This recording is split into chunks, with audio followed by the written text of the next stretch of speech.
தேசத்திற்காக ஒரு ஜெபம் என்கிற ஜெப வேலைக்கு நேராக இயேசு கிறிஸ்துவின் நாமத்தினாலே உங்களை வாழ்த்தி வரவேற்கிறேன்.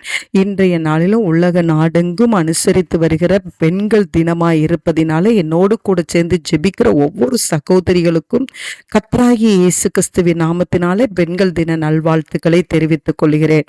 இன்றைய நாளிலும் நீதிமொழிகள் 31:30 படி சௌந்தரியம் வஞ்சனை உள்ளது, அழகும் வீண், கர்த்தருக்கு பயப்படுகிற ஸ்திரியே புகழப்படுவாள் என்ற வார்த்தையின்படி இன்றைய நாளிலே நம்முடைய எல்லா தேசங்களில் இருக்கிற ஸ்திரீகளும் கர்த்தருக்கு பயப்படுற பயத்தோடு வாழும்படியாய் இன்றைக்கு நாம் ஜெபிப்போம். ஒவ்வொரு ஸ்திரீகளும் கர்த்தரால் ஆசீர்வதிக்கப்பட்டவர்களாய் இருக்கும்படியாய் நாம் ஜெபிப்போம். ஒவ்வொரு ஸ்திரீகளுக்கும் கர்த்தருடைய பாதுகாப்பு உண்டாயிருக்கும்படியாய் இன்றைக்கு நாம் ஜெபிப்போம். ஒவ்வொரு ஸ்திரீகளுக்கும் தேவன் நல்ல ஞானத்தையும் புத்தியும் அருளும்படியாய் நாம் ஜெபிப்போம். பாவமற்ற வாழ்க்கை வாழும்படியாய் இன்றைக்கு நம் பாரத்தோடு நாம் ஜெபிப்போம். நாம் யாவரும் கண்களை மூடி இன்றைக்கு ஒவ்வொரு பெண்களுக்காக, அகிலமெங்கும் இருக்கிற எல்லா பெண்களுக்காக நாம் பாரத்தோடு நாம் ஜெபிப்போம். எங்களை நேசிக்கிறதான நல்ல தகப்பனே, இந்த நாளுக்காக நாங்கள் நன்றியோடு உம்மை ஸ்தோத்தரிக்கிறோம் ஆண்டவரே. உலகம் எங்கும் இருக்கிற பெண்களுக்காக நாங்கள் நன்றியோடு உம்மை துதிக்கிறோம், ஸ்தோத்தரிக்கிறோம் ஆண்டவரே. அப்பா உமக்கு நன்றி ஆண்டவரே. கர்த்தருக்கு பயப்படுற பயம் ஒவ்வொரு பெண்களுக்குள்ளேயும் காணப்படும்படியாய் நாங்கள் ஜெபிக்கிறோம் சுவாமி. அது மாத்திரமல்ல ஆண்டவரே, பெண்களுக்கு நல்ல ஒரு பாதுகாப்பை இந்நாட்களிலே நீர் கொடுக்கும்படியாய் நாங்கள் ஜெபிக்கிறோம் ஆண்டவரே. ஆமாண்டவரே, கையவர்கள் தீயவர்கள் நிறைந்த தேசங்களாய் இருப்பதினாலே ஒவ்வொரு பெண்களுக்கும் கர்த்தர் பாதுகாப்பை தாங்க.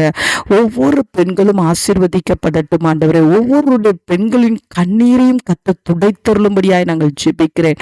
அழாதே என்று சொல்லி ஆறுதல் படுத்துகிற உம்முடைய வார்த்தையானது ஒவ்வொரு பெண்களுக்கும் ஊடுருவி செல்லும்படியாய் நான் ஜெபிக்கிறேன் சுவாமி. ஒவ்வொரு பெண்களும் புத்தியுள்ளவர்களாய், ஞானம் உள்ளவர்களாய், தங்களுடைய குடும்பத்தை கட்டுகிறவர்களாய் காணப்பட கர்த்தர் உதவி செய்யும்படியாய் ஜெபிக்கிறேன் சுவாமி. சகல நல்லொழுக்கத்திலும் தங்களுடைய குடும்பங்களை வழிநடத்தி செல்லுகிற பெண்களாய் இருக்கட்டும் ஆண்டவரே. ஒருவேளை பாவங்களுக்குள்ளே பெண்கள் மூழ்கி இருப்பார்களானால் இயேசு கிறிஸ்துவின் ரத்தத்தினால, கல்வாரியிலே சிந்தப்பட்ட உம்முடைய ரத்தத்தினால ஒவ்வொரு பெண்களும் விடுதலையாக்கப்பட்டு கர்த்தருக்கு ஊழியம் செய்கிற பெண்களாய் மாறத்தக்கதான கிருபையை கர்த்தர் அருளி செய்யுங்க ஆண்டவரே. ஊழியம் செய்கிற பெண்களை கர்த்தர் ஆசீர்வதிங்க ஆண்டவரே. விசுவாசமுள்ள பெண்களை கர்த்தர் ஆசீர்வதிங்க ஆண்டவரே.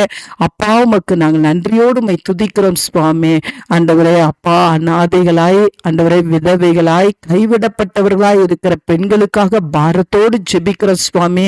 கர்த்தர் அவர்களை ஆசீர்வதித்து இந்த சமுதாயத்திலே அவர்கள் உயர்த்தப்பட, குடும்பத்திலே அவர்கள் உயர்த்தப்பட கர்த்தர் உதவி செய்யுங்க. அந்த நல்ல கிருபையை ஊற்றுகிறபடினால் நன்றி. இயேசு கிறிஸ்துவின் மூலம் ஜெபிக்கிறேன் நல்ல பிதாவே. ஆமென், ஆமென்.